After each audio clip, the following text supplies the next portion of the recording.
sisters and brothers, especially you who went through any maybe medical problem or going through a medical, whatever it is, hey, clear reminder, the rest of our lives, let's make it the best of our lives. I remember, it's a journey. And if you go, you see along the road, yung kilometer, what do you call them, counters, along the road. You will know, like you want to go to Bani, Pangasinan, 25 kilometers pa. As you approach it, 24. So it's there. Birthdays are something like that. But for us, there's no way we can predict kung ilang taon pa before our final destination.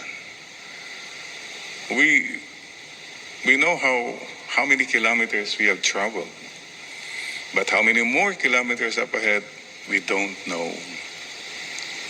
And what's significant too, I remember this always when I was a little boy, along the way, yung electric posts that's lined up all along the road, all the way. What you notice in the electric post is there's a post, and then the wire would go like that down, and then another post will bring it up, and then down, up. That's our life. A constant, journeying. Sometimes you're down, but you're always up. You go up, down, you keep going up. So these are, for me, those are parang, well, there's God who lifts us up. There are friends who lift us up. God will provide every step along the way. Be assured, you'll not just go down. You'll not just sag and that's it. Yung sad-sad ka na dyan. Thank God for always being there along the way.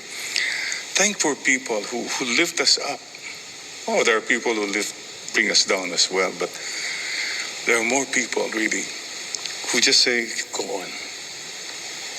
Yeah, life is a journey to God's heart. And thank you, Lord, the rest of my life, the best of my life. And I was just thinking about First Friday. Every First Friday is a good reminder for us all that we are on our journey to God's heart. So I've been thinking about how to look at First Friday. Marami pong devotees ng First Friday, and that's very good. Devotion to the Sacred Heart. It's a good time every First Friday to reflect on our journey. Parang when you're going on a journey, you check. So, first, every First Friday, check nga, yung F natin is your fasting.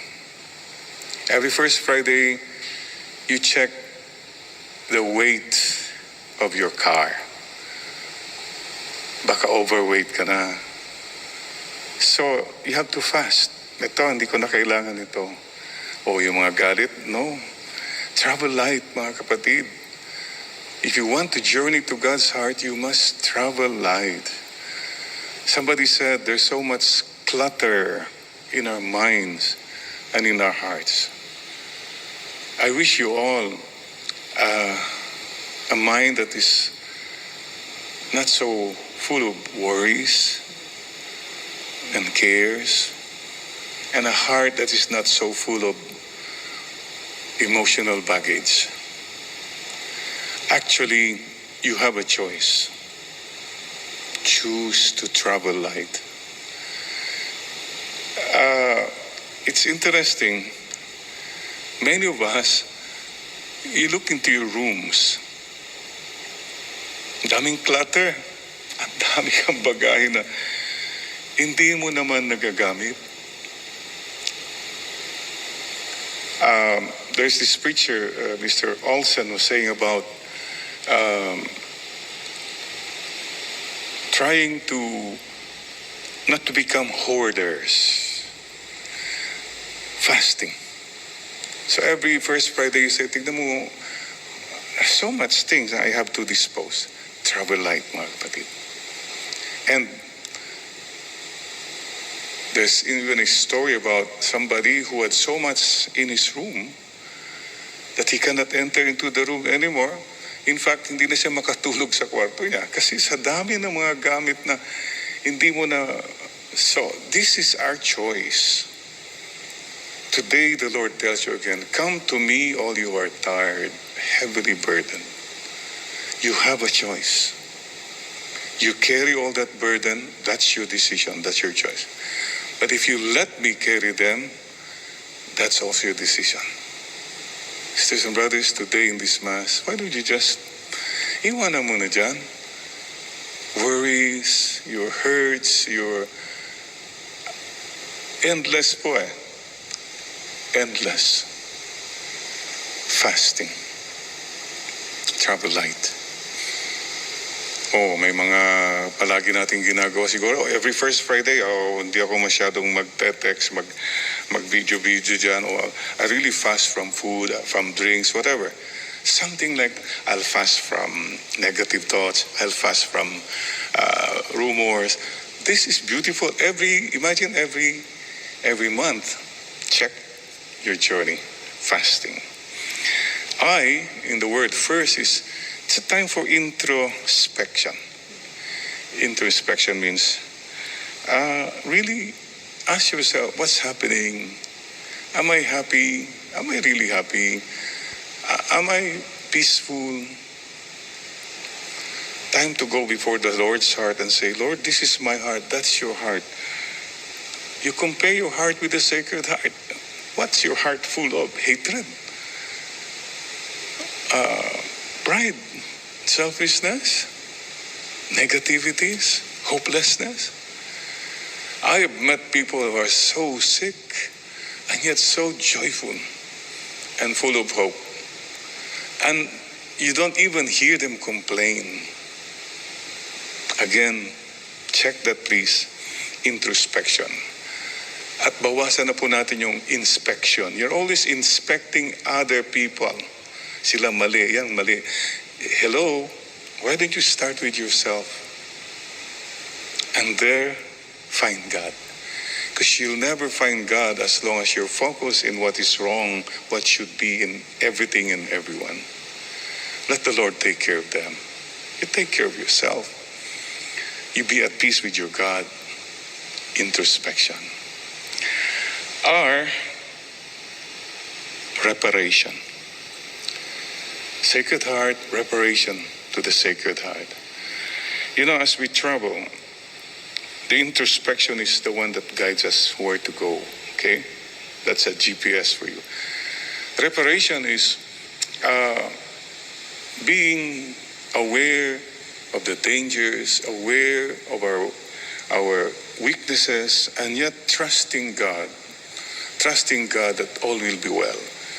Like, instead of worrying about your tires or your gasoline, etc. No, it's something that you say, look, anything can happen. I have had mistakes, but I'm praying, I'm offering all this in humble acknowledgement of my weaknesses. And not only me, you also make reparation for the whole world. This world needs restoration and conversion. So it's meaningful when you say, Lord, on behalf of this and that, I offer this in reparation. We all need to do reparation for our sins and for the sins of the whole world. Please check that if you're doing any reparation. Another check when every first Fridays, yung service. That service aspect of your journey. Are you serving people? Quantifiable yan eh. Makikita mo naman eh. Are you sharing to people? You're on a journey. What do? Aircon ka lang, sige, enjoy, relax, and people are suffering. You don't stop for anyone. You don't let anybody in because you're just enjoying your journey, breezing through, cruising through. That's not the journey to God's heart. You'll never make it really there.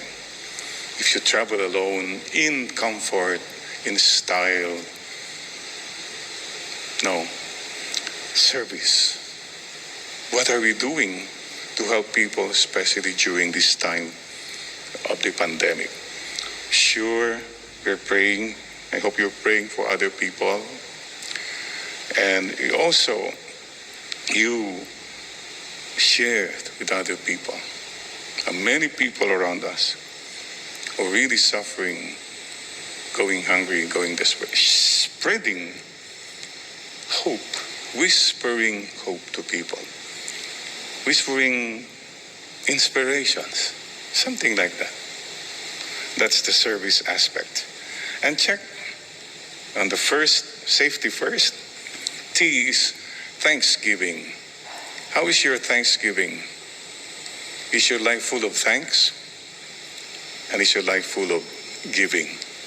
Thanksgiving. Are you a grateful pilgrim to God's heart? Or are you a complaining pilgrim? A miserable, grumbling pilgrim? We're all in a journey to God's heart. And God loves joyful, grateful, cheerful people. Check that. So every first Friday then is a good chance for us to check our journey to God's heart. Check our hearts as we journey to God's heart. So check your fasting. Is it journey on? Your introspection, not just inspection. So people, reparation, humbling oneself that I need forgiveness and reparation. And the world needs that too. The service aspect. Are we serving? And I'm not talking of big things. St. Teresa of the Child Jesus said, it's not, the achievements or the difficulties that you have in your work, but the love you put into whatever you do, no matter how simple. And so, finally, thanksgiving. Are you a grateful traveler, pilgrim to God's heart? So thank you, and please don't forget, in our journey we have the guardian angels. From time to time, will you please pause and say to your guardian angel, di pa tayo nagkikita, pero thank you for being with me all these years. I hope to meet you someday in heaven. Stay the end, your bodyguard since you were born, all the way. So better have a good ongoing conversation with your guardian angel. I remember a very simple story from Mama when we were little children, and it really remained in my mind. Sabi na Mama sa amin noon, every time you go through a temptation, dalawa yan. On your left ear, she was very clear, left ear, that's the evil one telling you, sige na, you do it, enjoy, ganon. But on the other hand, on your right ear, your guardian angel telling you, no, don't do it, you'll not be happy, it's not good. So, the battle of the angels. And Mama went on to tell us, if you succumb and you listen to the evil one, he is rejoicing and your angel is weeping because you chose evil. In the same way, if you choose your guardian angel, he'll embrace you, and the evil one leaves embarrassed, ashamed, angry. You have a choice. These are little stories for all of us to keep remembering about our guardian angels.